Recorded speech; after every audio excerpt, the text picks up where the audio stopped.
हुई थी, यानी कि एक टाइम में उसने 2 मर्दों से शादी की हुई थी। आतिफ भी इसका ऑफ़िशियली हस्बैंड था और मैं भी था। जब मैंने वहाँ पे लोगों से पता की तो लोगों ने बताया कि भई हमें तो उसने ये बताया कि आप उसके भाई हैं।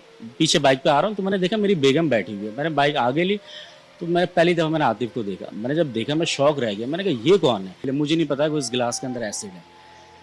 अब ज़बरदस्ती करने लगी। मैंने जब पानी से पीने से इनकार किया उसने क्या किया वही एसिड मेरे ऊपर उसने डाल दिया। और जब मैंने सामने देखा कि वो भागते हुए आ रही है उसने आके मेरे चेहरे पे फिर तेज़ाब फेंका। अब मुझे पता चला कि मैं यहाँ से जॉब पे जाता हूँ तो मेरी अहलिया जो है वो साबिका शौहर को बुलाता है, ठीक है? और उसके साथ वो घूम रहा होता है।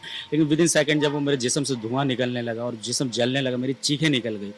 ऐसी चीखें कि ज़ाहिर इंसान जब जल रहा होता है उसी का अंदाज़ा उसको होता है जो जल रहा है। पहले शौहर में से जो है वो एक बेटी भी थी शायद जिसका उसने उसका कत्ल कर दिया था। 6 माह की बेटी थी।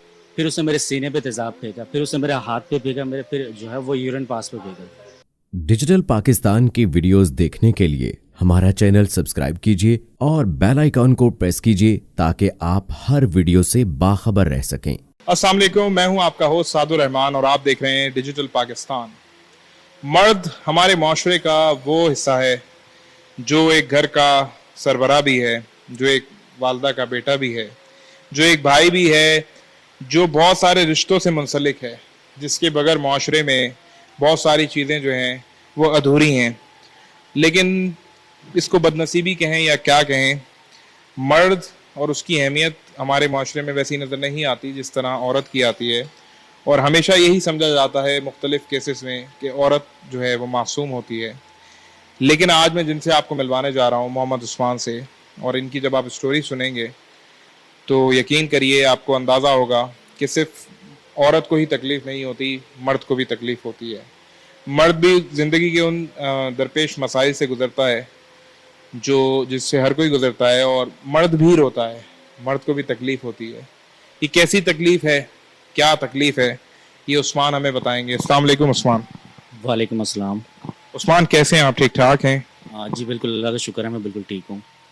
उस्मान मुझे बताएं, हंसती बसती ज़िंदगी, अच्छा सा घर, अच्छी सी जॉब और खुशहाल ज़िंदगी गुजर रही थी आपकी।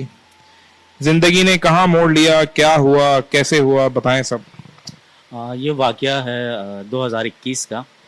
19 अगस्त 2021 में मेरे साथ ये वाक़या पेश आया और मेरी साबिका बेगम ने मेरे ऊपर जो है वो एसिड अटैक किया था, जिसके नतीजे में मेरा एक आँख जो है वो ज़ाया हो गया। और अभी तक मेरा इलाज चल रहा है जिसमें तकरीबन 43 सर्जरी मेरी अब तक हो चुकी है। और अल्लाह का शुक्र है मेरा केस भी ख़त्म हो गया जो तकरीबन 1 साल चला है, और मुलजिमा को जो है वो 14 साल की जेल हुई है। उस्मान ये बताएं कि केस तो आपने मुझे बताया, आप क्या करते थे, आपकी एजुकेशन क्या है, कब आपने जॉब शुरू की, इस हवाले से थोड़ा सा बताएं। मेरा बेसिकली मैंने ग्रेजुएट किया हुआ है और मैंने 2010 में जॉब स्टार्ट की थी और टिल डेट 2021 तक मैंने जॉब की है, यानी कि इस हादसे से पहले तक, एक दिन पहले तक मेरी सर्विस रही है। और ये हादसा जब हुआ उसके बाद से मैं जो है वो ज़ाहिर सी बात है इलाज पे इस वक्त मसरूफ़ हूँ, तो इलाज चल रहा है मेरा। तो तकरीबन 10-11 साल मैंने जॉब की है और इसी दौरानिया में जो है वो शबाना नाम की औरत थी जिससे मेरी जो है वो शादी हुई थी 2017 में। 17 के एंड में दिसंबर में शादी हुई थी और 2 साल जो है वो अपने मैके में थी। जो मैका वो मुझे बताती थी वो मैका उसका साबिका शौहर का घर था जो निकाह करके वो खुद रुखसत होकर गई थी, और मुझे कहती थी कि जो है वो मैका है। जबकि मैं जब वहाँ गया हूँ तो मुझे पता चला कि उसका वालदा का घर नहीं है, उसके साबिका शौहर का घर है जिसके साथ वो खुद रहती थी, ठीक है। और जब मेरी रुखसती हुई है, रुखसती के बाद मुझे, यानी कि रुखसती से कुछ दिन पहले, 1 या 2 दिन पहले, उनके भाई ने जो है मुझे बताया, हामिद नाम है उनका, हामिद अशरफ, उसने मुझे बताया कि भाई उनकी जो बहन है वो पहले से शादीशुदा है। 1 शादी नहीं 2 शादियाँ हो चुकी है ऑफिशियली। तो उन्होंने कहा कि इस बारे में आपको इल्म है? तो मैंने कहा नहीं मुझे तो बिल्कुल नहीं पता इस बारे में, ना मुझे किसी ने बताया।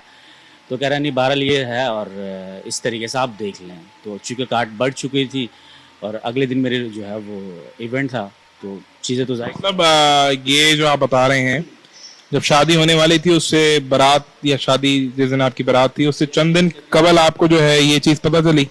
रुखसती से 1 से 2 दिन पहले उन्होंने मुझे फ़ोन करके मुझे बताया उन्होंने कि इस तरीके से है। तो जाहिर सी बात है जब उन्होंने मुझे बताया तो मेरा सब फर्स्ट प्रायोरिटी यही बन रहा था कि मैं अपनी अहलिया से पूछूं, क्योंकि वो मेरी बेगम थी। तो मैंने उनसे पूछा तो उन्होंने कहा ऐसा कुछ भी नहीं है, मेरे भाई जो है वो झूठ बोल रहे हैं। मैंने कहा ऐसा मतलब वो अपना सगा भाई जो है मतलब अपनी बहन के लिए ऐसा क्यों कहेगा। तो कहने लगा दरअसल बात यह है कि भाई चाहते हैं कि वो उनकी मर्ज़ी से शादी करें। तो चूँकि मैं अपनी मर्ज़ी से शादी कर रही हूँ तो भाई इस रिश्ते से खुश नहीं है, तो इस वजह से जो है वो मेंटली आपको डिस्टर्ब कर रहे हैं ताकि आप इस शादी से इनकार कर दें और फिर बाद में ये कह सके देखो वो जो है लड़का वो तो भाग गया सिर्फ सुनते ही, तो वो तुम्हारे साथ कैसे ज़िंदगी गुजारेगा। अच्छा उस्मान, इंसिडेंट की तरफ से आते हैं, मुझे बताएं आप माशाल्लाह जॉब कर रहे थे, कहाँ पे जॉब कर रहे थे और शादी ये किस तरीके से हुई? अरेंज मैरिज थी या रिश्ता कोई पसंद का था? क्या सूरत हाल थी? शादी मेरी जो थी वो पसंद की शादी थी और वो मेरे ऑफिस कलीग थी। हम साथ में ही जॉब करते थे। तो 2017 में जो है वो उसने मुझे फ़र्स्ट ऑफ़ ऑल जो है वो व्हाट्सएप पे उसने मुझे मैसेज किया। तो जब मुझे पता चला कि इन मोहतरमा ने मुझे मैसेज की तो मैंने उनको, चूँकि मैं एचआर उसमें होता था, आईटी में होता था सॉरी। तो उन्होंने जब मुझे मैसेज किया तो मैंने उनको कहा कि अगर कोई काम है तो आप मुझे जो है शिकायत कर सकती है, अदरवाइज़ पर्सनली डिस्कस के लिए आप मुझे मैसेज ना करें। तो उन्होंने कहा कि नहीं मुझे आपसे बात करनी है। तो मैंने कहा बोले क्या बात करनी है? तो वही दोस्ती करनी है और इस तरीके से। तो मैंने बहरहाल उनको ब्लॉक कर दिया था। ब्लॉक करने के बाद उन्होंने क्या किया, मुझे फेक आईडी से फेसबुक पे जो है उन्होंने रिक्वेस्ट भेजी और उस पर मुझे मैसेज करना शुरू कर दिया। मुसलसल 1.5 से 3 महीने तक उन्होंने मुझे तंग किया। तंग करने के बाद फिर जब मैंने उनसे बात की तो पता चला यही है शबाना कौसर। तो बहरहाल फिर उनसे हमारी बातचीत फिर रिलेशनशिप में बढ़ी। तो जब बातचीत आगे बढ़ी उसने मुझे कॉल किया और कॉल करके मुझे मेंटली फोर्स करने लगी कि आप मुझसे शादी करें। तो मैंने उससे कहा कि इस वक्त मैं शादी तो कर नहीं सकता तुमसे, चूँकि मेरे घर पे ऑलरेडी उस वक्त शादी चल रही थी, मेरे बड़े भाई की शादी थी। उसने मुझे फिर धमकी दी कि अगर तो आपने मुझसे शादी नहीं की तो मैं खुदकुशी कर लूँगी। तो मैंने इतना सीरियस नहीं लिया। मैंने कहा चूँकि ज़ाहिर है नॉर्मली औरतें करती हैं तो वो सारे मुझे थ्रेट इसलिए दे रही हो कि चूँकि ज़ाहिर है मुझे पसंद करती है ताकि मैं राज़ी हो जाऊँ। तो मैंने उसको कहा थोड़ा इंतज़ार कर लें, हम शादी कर लेंगे लेकिन इस वक्त नहीं कर सकता। लेकिन उसका नतीजा ये निकला कि वो गई रोड पे और वहाँ जाके खुदकुशी करने लगी। मेरे नंबर पे कॉल आई और मुझे कहने लगे कि आपकी अहलिया जो है, चूँकि उस वक्त मेरी बेगम नहीं थी लेकिन उसने लोगों को ये बताया हुआ था कि मेरा शौहर का नंबर है और आप इनको फ़ोन करके बुलाएं। उन्होंने मुझे कॉल की कि भाई यहाँ पे एक जो है वो लड़की है बैठी हुई है जो हादसे का शिकार होते होते बच्ची है, आप जो भी है वो तो ये कह रही है कि आपका हस्बैंड मतलब आप आपकी वाइफ है, आप आएँ और आके इनको लेकर जाएँ। मैं गया 5 स्टार चौरंगी पे तो वहाँ रश लगा हुआ था, मैं उसको वहाँ से लेकर आया। मैंने उसको समझाया, समझाने के बाद मैंने उसको घर पे छोड़ा। मैं दोबारा वो ऑफ़िस आ गया। ऑफ़िस आने के बाद फिर घंटे बाद मेरे पास फ़ोन आया कि भाई नागन से मैं फ़लाना बंदा बात कर रहा हूँ और इस तरीके से सिचुएशन है। फिर मैं वहाँ गया तो पता चला कि वहाँ भी अटेम्प्ट कर रही है ये सुसाइड। तो मैं भी परेशान हो गया। फिर मैंने उसको समझाया, फिर मैं उसको घर ले गया। उसकी वालदा से मेरी मुलाकात हुई। उसकी वालदा मुझे मेंटली फोर्स करने लगी कि भाई इसका क्योंकि वालिद साहब का इंतकाल हो चुका है, ये यतीम है और मेरे जो है वो बैटरी लगी, मेरा किसी भी वक्त जो है वो ज़ाहिर है क्योंकि सीरियस कंडीशन है, मेरा कुछ पता नहीं है। तो लिहाजा आप जो है वो मेरी बच्ची से शादी करें, अगर आपने शादी नहीं की तो फिर हम आपके खिलाफ जो एफआईआर कटवाएंगे। तो फिर मैंने उससे कहा कि अगर तुम मुझसे वादा करती हो कि तुम ऐसा कुछ भी नहीं करोगी तो उस सूरत में मैं तुमसे निकाह करूँगा, लेकिन अभी नहीं 2 साल बाद। तो उसकी वालदा ने कहा कि हम ऐसा कर लेते हैं कि तुम निकाह अभी कर लो, तुम्हारे घर वालों से हम बात कर लेंगे, कोई इशू नहीं है, 2 साल बाद तुम रुखसती कर लेना। लेकिन मुझे इस चीज़ का इत्मीनान होगा कि अगर मैं उसमें मर भी जाऊँ तो मुझे पता होगा कि मेरी बेटी ब्याह चुकी है। तो उन्होंने कहा कि कोई मसला नहीं बेटा, आप कर लो, निकाह कर लो, ठीक है, बच्ची हमारे घर पे रहेगी, 2 साल बाद फिर आप जो है प्रपोज़ल भेज देना और फिर हम जो भी होगे बड़े बैठ के जो है वो रुखसती कर देंगे, फिर आप लोग अपनी ज़िंदगी गुजारना।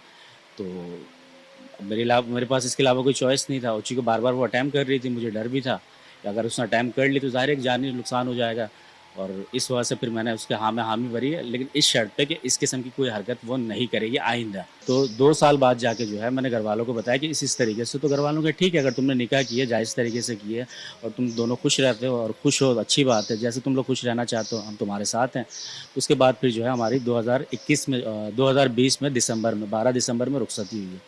ठीक है, रुखसती से पहले जो मुझे ससुराल बताया गया था, बेसिकली मेरा ससुराल नहीं था वो, यानी कि मेरी जो साबिका बेगम है उसका सेकंड जो हस्बैंड था उसके साथ वो रहती थी। उसी मतलब ये आपकी और उस लड़की की बेसिकली फरदाना की तीसरी शादी थी आपके साथ? तीसरी शादी थी उसकी। ऑफिशियली जो है वो तीसरी शादी थी, अनऑफिशियली वो अल्लाह आलम, अल्लाह बेहतर समझता है कि कितने लोग उसने ठगा है, वो उसी को पता है और अल्लाह को पता है। तीसरी शादी थी मेरे साथ। मुझे तो बिल्कुल भी मतलब कहते हैं ना कि महसूस भी नहीं होनी थी। मुझे बताया गया कि भाई उसकी पहली शादी है, पहला निकाह है, ठीक है, जिसमें से उसके पहले शौहर में से जो है वो एक बेटी भी थी शायद, जिसका उसने उसका कत्ल कर दिया था। 6 माह की बेटी थी। शबाना ने अपनी बेटी का जो है कत्ल भी करा है? जी, बिल्कुल, पहले शौहर से जो था उसकी एक बेटी हुई थी, जिसका जो है वो मेरे ख़्याल में 6 मंथ्स की थी या 4 मंथ्स की थी, उसको उसने उसका कत्ल किया। ठीक है, उसके बाद फिर इसकी दूसरी शादी हुई है, दूसरी शादी जिससे हुई है उसका नाम है आतिफ़। उसके साथ वो 2000 जो मेरे पास जो यूसी का रिकॉर्ड है, रिकॉर्ड के मुताबिक जो कोर्ट के स्टेटमेंट है, उसके मुताबिक 2012 में उसकी दूसरी शादी हुई थी, ठीक है? और 2012 से लेकर 2020 तक वो उसी बंदे के साथ अबूज़र स्क्वायर में वो रहती थी, ठीक है? और मुझे बताया गया कि ये मेरा ससुराल है। वो उसका साबिक़ा शौहर आतिफ़ और शबाना दोनों साथ ही रहते थे। ठीक है, चूँकि वो दोनों मियाँ-बीवी थे और उसने उसके बीवी होते हुए भी उसने मुझसे भी शादी की हुई थी। यानी कि एक टाइम में उसने 2 मर्दों से शादी की हुई थी। आतिफ़ भी उसका ऑफ़िशियली हस्बैंड था और मैं भी था, ठीक है? और दोनों साथ रहते थे। जब 2020 में मेरी रुखसती हुई, रुखसती के 1 महीने बाद मुझे पता चला कि वो जिस अबूज़र स्क्वायर में वो रहती थी, वो अपने हस्बैंड के साथ रहती थी और ऑफ़िशियली वो उसका हस्बैंड था। तो फिर मैं कौन था? जब मैंने वहाँ पे लोगों से पता की तो लोगों ने बताया कि भई हमें तो उसने ये बताया कि आप उसके भाई हैं। क्योंकि हमें तो पता है कि वो रुखसत होके अपने शौहर के साथ यहाँ आई है और अपने शौहर के साथ यहाँ पे रह रही है वो। अब मुझे पता चला कि मैं यहाँ से जॉब पे जाता हूँ तो मेरी अहलिया जो है वो साबिक़ा शौहर को बुलाता है, ठीक है? और उसके साथ वो घूम रहा होता है। वो आके कभी चॉकलेट देके जा रहा है, कभी पिज़्ज़ा देके जा रहा है। अब मैं जब घर पे आता हूँ तो मुझे पड़ोसन ऊपर-नीचे वाले मुझे कहते हैं कि वो उस्मान भाई पिज़्ज़ा बहुत अच्छा था। इस तरीके से मैं घर पे आता हूँ तो चॉकलेट की पूरी टोकरियाँ पड़ी हुई हैं। तो मैंने उससे पूछा कौन बेचता है ये चॉकलेट्स वगैरह और ये वो? तो कहने लगा मेरी दोस्त बेचती है। तो मैंने कहा दोस्त कहाँ से बेचती है आपकी? शादी में तो कोई दोस्त नहीं आया आपका। तो कहने लगा वो दुबई में रहती है, ज़ाहिर है वो आ नहीं सकती, वो मुझे गोल्ड की चीज़ें भी बेचती है और फलाना-ढिमकाना इस तरीके से वो कहने लगी। फिर हुआ ये कि एक दफ़ा ये आतिफ़ के साथ ही बैठ के बाइक पे ये ऑफ़िस आई है, मेरे ऑफ़िस, क्योंकि हम दोनों साथ ही जॉब करते थे। तो इत्तेफ़ाक से मैं भी ऑफ़िस के लिए निकला और भी शबाना भी ऑफ़िस के लिए निकली। अब वो अपने ही शौहर के साथ, साबिक़ा शौहर के साथ, यानी कि मैं भी हस्बैंड हूँ, वो भी हस्बैंड है। अब ये कन्फ़र्म नहीं था कि ऑफ़िशियली अनऑफ़िशियली कौन था। बहरहाल तो वो जो है अपने हस्बैंड के साथ यानी कि आतिफ़ के साथ पीछे बैठी हुई है और मैं पीछे बाइक पे आ रहा हूँ तो मैंने देखा मेरी बेगम बैठी हुई है। मैंने बाइक आगे ली तो मैं पहली दफ़ा मैंने आतिफ़ को देखा। मैंने जब देखा मैं शॉक रह गया। मैंने कहा ये कौन है? चूँकि उसने अपने सारे भाइयों की तस्वीरें उसने मुझे दिखाई हुई थी कि ये सारे मेरे 5 भाई हैं, ये नाम है, ये सारे। अब मैंने कहा ये छठा बंदा कौन है? मैं हैरान रह गया। अब वो मुझे कहती थी कि मैं पर्दा करती हूँ, 5 वक़्त की नमाज़ी हूँ, तो मैंने कहा किसी गैर मर्द के साथ वो कैसे बैठी हुई है? मैंने जब पूछा तो पता की तो पता चला कि वो साबिक़ा शौहर है उसका। फिर जब मैं पता करते गया तो पता चला कि उससे उसका निकाह हुआ और इस तरीके से मामला चला है, फिर डिवोर्स हुई, जो भी था। तो मैंने उसको सबसे पहले फ़र्स्ट ऑफ़ ऑल उसकी बहन को मैंने बताया। तो उस्मान मुझे बताएं कि जब इतनी सारी चीज़ें आपके सामने आना शुरू हुई और आपको नज़र आ गया कि इतना सारा कुछ हुआ है, तो आपको ये नहीं समझ में आया कि यार मैं कहीं फंस गया हूँ या ये ट्रैप हो गया हूँ, मैं मुझे कुछ कानूनी तौर पे करना चाहिए, ये जो रिश्ते में फंस गया हूँ इस तरीके से जिस तरह उसने आपको फंसाया शुरू से लेके, क्या सोचा उस वक्त आपने? आपको ये नहीं समझ में आया कि कुछ करना चाहिए? जी बिल्कुल, मैंने कानूनी माहिरीन से मैंने बात की थी, तो उन्होंने मुझे यही कहा कि देखिए मेरे साथ जो हुआ था ये मेरी रुख़्सती दिसंबर में हुई थी, नवंबर का ये वाक़या था। और जब मैंने पहली दफ़ा उसके साबिक़ा शौहर के साथ उसको मैंने पकड़ा था, तो उसने मुझे घर के अंदर बंद किया और बंद करने के बाद उसने मुझे धमकी दी है कि अगर मैंने किसी को ये बात बताई, ठीक है? और ये बात किसी को पता चला, मतलब इनके फैमिली के अलावा, चूँकि मैं जिनको बता चुका था वो तो बता चुका था, इनके अलावा अगर किसी को पता चला तो उसने कहा कि मैं आपके ऊपर लगाऊँगी रेप चार्ज, क्योंकि मेरे पास जो निकाहनामा था वो मेरे पास नहीं था, ठीक है? ना होने की बुनियाद पे उसने कहा कि मैंने आपको ट्रैप किया हुआ, क्योंकि मैंने आपको घर पे बंद किया हुआ है और मैं किसी भी वक्त थाने पे चले जाऊँगी और आपके खिलाफ एफआईआर कटवाऊँगी, रेप चार्ज लगाऊँगी, तो आप कुछ भी नहीं कर सकते। उसने अपने भाई को फ़ोन करके कहा कि ये जो है घर के अंदर मारपीट कर रहे हैं और मेरे ऊपर जो है वो तशद्दुद कर रहे हैं और मेरे ऊपर इल्ज़ाम लगा रहे हैं कि मैं पहले से भी शादीशुदा हूँ और उसके साथ मेरे चक्कर भी है। अब जब मैंने उसके भाई को फुटेज दिखाया तो उसका भाई कह रहा है कि ये तस्वीरें तो पुरानी है, ये वीडियो जो है एडिटिंग हुई है, एडिट हुई है तो कोई भी कर सकता है। वाकया जो है ये मुझे बताएं किस दिन एग्जैक्टली पेश आया? उसी वक्त आया या उसके बाद आपको, या घर पे पेश आया, कहाँ पे पेश आया? 18 अगस्त था, 9 मुहर्रम का दिन था और मेरी तबीयत ख़राब हुई, मैं हॉस्पिटलाइज़ हो गया, मैं हॉस्पिटल में एडमिट था। वो पूरे दिन मुझे मैसेज करती रही व्हाट्सएप के ऊपर। फिर आप उसके घर किस दिन गए? मैं 10 मुहर्रम को उनके घर गया। 10 मुहर्रम को उसने मुझे 12:30 बजे उसने मुझे मैसेज किया कि मेरी तबीयत बहुत ख़राब है, आप आएँ मुझसे 10 मिनट के लिए मुझसे बात करें। तो मुसलसल वो मुझे चूँकि तंग कर रही थी, घर पे रात 3 बजे तक बाहर खड़ी हुई थी, तो मैं भी परेशान होके मैं चला गया कि मैं अगर नहीं गया फिर अगले फिर ये कुछ और ऐसी एक्टिविटी, फिर 10 मुहर्रम को आप उसके घर फाइनली चले गए? फाइनली मैं 10 मुहर्रम को उसके घर पे जब क्या हुआ जब घर पहुंचे? मैं गया तो वो मैंने नॉक की तो उसने घर पे मुझे ले जाके उसने मुझे बिठाया। तो मैंने उससे पूछा कि आपने मुझे क्यों बुलाया है? तो कहने लगा कि आप मुझसे निकाह करेंगे कि नहीं? तो मैंने कहा अगर निकाह करना होता मैं 9 महीने आपको, ज़ाहिर है इतना मैं आपको नहीं रखता, मैं आपसे निकाह कर लेता। और चूँकि मैंने निकाह करना नहीं है और जो चीज़ें मैंने देखी है आतिफ के साथ, जिसके वजह से मैंने तलाक दी है, ठीक है, आप उसी को लेकर घूम रही हो और फिर मुझे घर में उस्मान उस वक्त कौन कौन मौजूद था? ये अकेली थी या इसके साथ का शौहर भी था? कौन कौन था घर में? उस वक्त तो वो ये अकेली थी घर के अंदर। तो मैं बैठा हुआ था, उसने फिर मुझे कहा, मैंने उससे पूछा कि और कोई बात करनी, उन्होंने कहा कि नहीं बस आप मुझसे निकाह करें और जो है वो आप निकाह करके मुझे ले जाए। मैंने कहा नहीं मैं तो नहीं कर रहा निकाह। तो उसने कहा कि ठीक है आप बैठे, मैं आ रही हूँ किचन से। तो मैंने कहा नहीं मैं जा रहा हूँ, तो जो भी बात है आप मुझसे फ़ोन पे कर लीजिएगा। तो कहने लगा नहीं नहीं आप बैठे, मैं बस 2 मिनट पर आई किचन से। ये कह के वो किचन गई और किचन पे से आई और आके मुझे गिलास में जो है वो पानी दिया और मुझे कहने लगे कि आप ये पी लें। तो मैंने उससे कहा कि मैं कल ही हॉस्पिटल से आया हूँ, मेरे किडनी का मसला है और मैं पानी खाली पेट पी नहीं सकता। मैं इस वक्त चूँकि सोकर उठकर आया हूँ और मैं अगर पानी पीऊँगा अभी खाली पेट तो मेरे पेट में दर्द होगा। तो कहने लगा नहीं नहीं कुछ भी नहीं होगा, आप पानी पी लो। वो ज़बरदस्ती करने लगी मेरे साथ कि आप पानी पी लें। मुझे नहीं पता कि उस गिलास के अंदर एसिड है। अब ज़बरदस्ती करने लगी। मैंने जब पानी से पीने से इनकार किया, उसने क्या किया, वही एसिड मेरे ऊपर उसने डाल दिया, जिससे मेरा एक आई लॉस हो गया और फिर ज़ाहिर ये सारी चीज़ें। उस वक्त अल्लाह माफ करे, क्या नौयत और क्या कैफियत थी जब उसमें ये बदतरीन और अफसोसनाक, मेरे पास अल्फाज नहीं है मैं किस तरह से डिफाइन करूं ये हरकत की। तो आपने खुद को कैसे संभाला, क्योंकि आप दो ही लोग थे उस वक्त घर में? क्या कैफियत थी, किस तरह संभाला? जब उन्होंने एसिड मेरे ऊपर डाला तो उस वक्त तो मुझे नहीं समझ में आया कि एसिड है। मुझे लगा कि शायद चाय वगैरह होगी, उसके हाथ से हो सकता है स्लिप हो गया हो या फिर वो इमोशनली वो होता है ना, तो मैं ये मुझे ऐसा लगा। लेकिन विद इन सेकेंड जब वो मेरे जिस्म से धुआं निकलने लगा और जिस्म जलने लगा, मेरी चीखें निकल गई। ऐसी चीखें कि ज़ाहिर इंसान जब जल रहा हो तो उसी का अंदाज़ा उसको होता है जो जल रहा है। और जब मैंने सामने देखा कि वो भागते हुए आ रही, उसने आके मेरे चेहरे पे फिर तेज़ाब फेंका, फिर उसने मेरे सीने पे तेज़ाब फेंका, फिर उसने मेरे हाथ पे फेंका, मेरे फिर जो है वो यूरिन पास पे फेंका। अस्तगफिरुल्लाह, कयामत का मंजर होगा। आपने खुद को संभाला कैसे उस वक्त? बहुत मुश्किल था, मुझे नज़र नहीं आ रही थी। बस मुझे इतना पता चल रहा था कि बस लाइट बिलिंग कर रही है, चूँकि बस रोशनी नज़र आ रही थी। मेरी आंखें दोनों बंद हो चुकी थी, चेहरा पूरा झुलस चुका था और धुआं निकल रहा था। मेरा शर्ट वगैरह सारी चीज़ें गल गई थी, मेरी जीन्स की पैंट थी वो भी गल गई। तो जब उसने मेरे यूरिन पास पर अटैक की तो फिर मैंने कहा ये मुझे ज़िंदा नहीं छोड़ेगी। तो मैंने जैसे तैसे मैंने यूँ किया तो मेरा ये उल्टा हाथ जो था वो मैंने उसको यूँ दबोच लिया। जब मैंने उसको दबोच ली तो वो छुड़ा नहीं पा रही थी, तो मैंने दबोचते उसको घसीटते हुए मैंने जैसे तैसे मेन गेट मैंने उसको मतलब मेन गेट मैंने खोला और बाहर निकला। मैं उसको साथ लेके मैं बाहर निकला तो फ्लैट वाले सारे जमा हुए थे, मेरी चीखें निकल रही थी, ज़ाहिर है पूरा जिस्म वो मेरा झुलसा हुआ था, तो सब देख रहे थे। जो जैसे मैं बाहर निकला तो उसने क्या किया, उसने मुझसे खुद को छुड़ाया और छुड़ा के ये अंदर भाग गई। और फिर मैं जैसे तैसे मैं जो है वो सीढ़ियों से गिरते गिराते मैं ग्राउंड फ्लोर पे पहुंचा।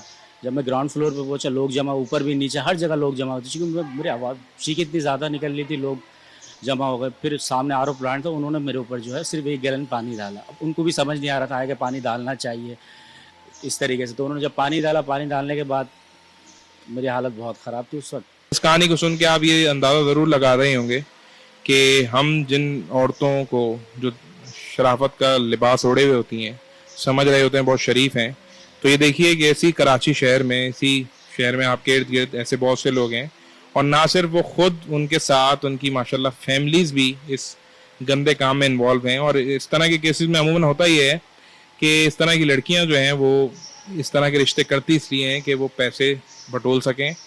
और हमने तो ऐसे केसेस भी किए हैं जिसमें कोई गवर्नमेंट ऑफिसर्स होते हैं, उनकी पेंशन्स तक उन्होंने अपने नाम पे कराई, तो बड़ी प्री प्लान किस्म की इस तरह की हुआ है। तो इसमें मैं समझता हूँ इस स्टोरी करने का मकसद ये था कि जो औरत को हम सिर्फ एक टैगलाइन दे रहे होते हैं, औरतों की इज्जत इस्लाम में भी बहुत है, लेकिन आज का माशरा इस नहज पे पहुंच गया है कि हमें औरत हो या मर्द, अब आ गई इंसान की बात, उन दोनों को आइडेंटिफाई करना बड़ा ज़रूरी है, और स्पेशली इन मियाँ बीवी के रिश्ते में तो बहुत ही ज़्यादा ज़रूरी है। और मर्द जो हैं हर दफ़ा जुल्म करते नहीं हैं, जुल्म सहते भी हैं। इस स्टोरी से मुझे इजाज़त दीजिएगा, नेक्स्ट स्टोरी में आपसे मुलाकात होगी।